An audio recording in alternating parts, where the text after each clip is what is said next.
नमस्कार मित्रमैत्रिणींनो, जीवन संजीवनी या official YouTube चॅनलमध्ये आपले स्वागत आहे.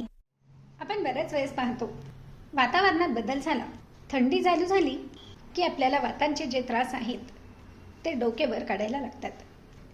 यामुळे हातापायांना तर वात येतोच, परंतु बऱ्याच वेळेस गोळे देखील चढतात.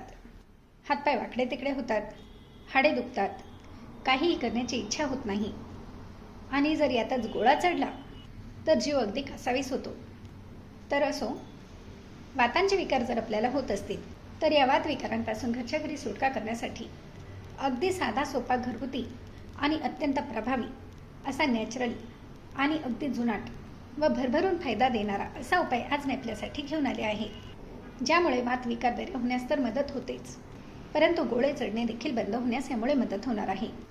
यासाठी एका पॅनवर याप्रमाणे गावरान लसूण घेऊन हे सोलून घ्या व 10 ते 12 पाकळ्या या पॅनवर टाका व मंद आचेवर याप्रमाणे हे थोडेसे भाजत आले की यामध्ये 1 चमचा भरून साजूक तूप टाकायचे आहे व लगेचच गॅस बंद करून याप्रमाणे हे पूर्णपणे थंड होऊ द्या.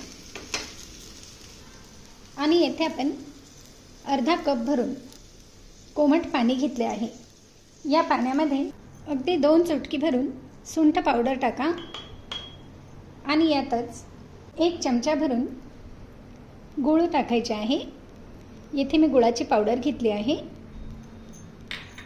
आणि हे याप्रमाणे मिक्स करून घ्या व तयार झालेले मिश्रण ज्या व्यक्तींना त्रास होत आहे अशा व्यक्तींना हे लगेचच घोट घोट करून प्यायला द्या.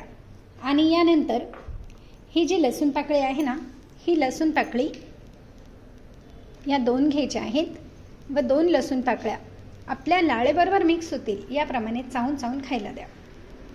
आणि बाकी ज्या पाकळ्या आहेत त्या तुम्ही एका छोट्याशा डबीत भरून ठेवल्या तरी देखील चालेल, म्हणजे आपल्याला हवी तेव्हा आपल्याला याचा वापर करता येतो.